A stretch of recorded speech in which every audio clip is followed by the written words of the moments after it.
This is MEI Statistics Minor, Discrete Random Variables 1, Mean and Expectation, and this is our first video, 1.1, Properties of a Probability Distribution. The first thing we have to ask is, what is a random variable? Well, quite simply, it's one whose value is subject to variations due to chance. That's the key word there. There needs to be an element of chance. It can take any of a set of possible different values, and each has an associated probability. So, a classic example is the fair six-sided die, where we record the score on the die. If we let x be the score on the die, x in this case is our random variable, and it can take any of the values from 1 up to 6, and each has a probability that is known. Now, x is discrete, as we can only have those 6 integer values. We can't, for example, have 3.5. But random variables can also be continuous as well. But in this topic, we're going to be concentrating on the discrete random variables. We use a capital letter for the random variable itself. So that is our random variable here. And we use the same lowercase letter, so we would use a little x for an individual value that random variable can take. So for our previous example, the top row has got a little x because it is representing individual values that the random variable can take. And underneath we have the probability that our random variable x is equal to an individual value, this individual value up here. So for instance, the probability that x is equal to 1 is equal to 1/6. The probability that x is equal to 2 is also equal to 1/6, and so on. We call this the probability distribution of x. And this one in particular has a special name. It is the discrete uniform distribution.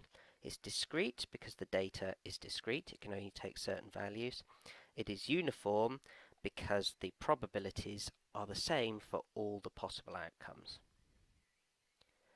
Now we can summarize this either in a table or sometimes looking more like a function. So we might see it written as this. The probability that x is equal to x is equal to 1/6 for all x's 1, 2, up to 6. If we were writing it more formally, we would write it like this, which takes into account all the possible outcomes. So we take the probability that x is x equals this great big curly bracket here, and it's going to be 1/6 for all the values x equals 1, 2, up to 6, and it's going to be 0 otherwise.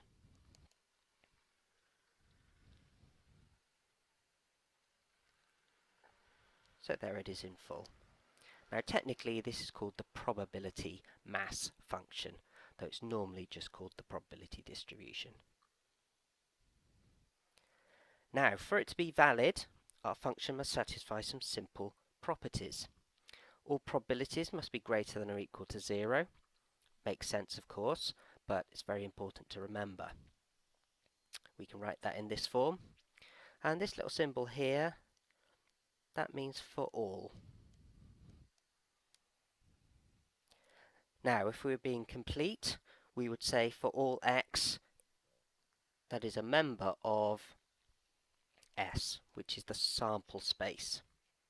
Sample space is the list of all the possible outcomes, the set of all the possible outcomes. The second thing it needs is for the sum of all the probabilities to equal 1. This ensures that all the possibilities have been considered. Algebraically, it looks like that. And again, if we were doing this completely, we would say x in the sample space.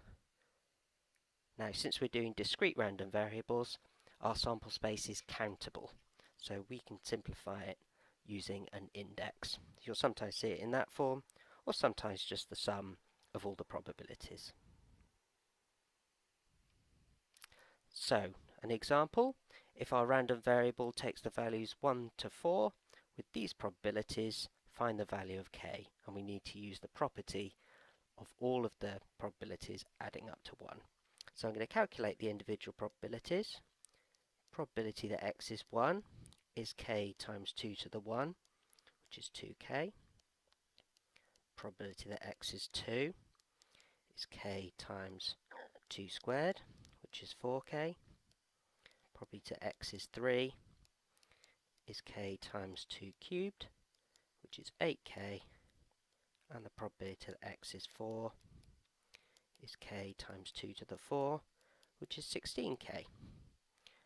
Now we know that the sum of all the probabilities is going to be equal to 1, so we can simply go 2k plus 4k plus 8k plus 16k equals 1, so 30k equals 1, and therefore k is equal to 1 over 30.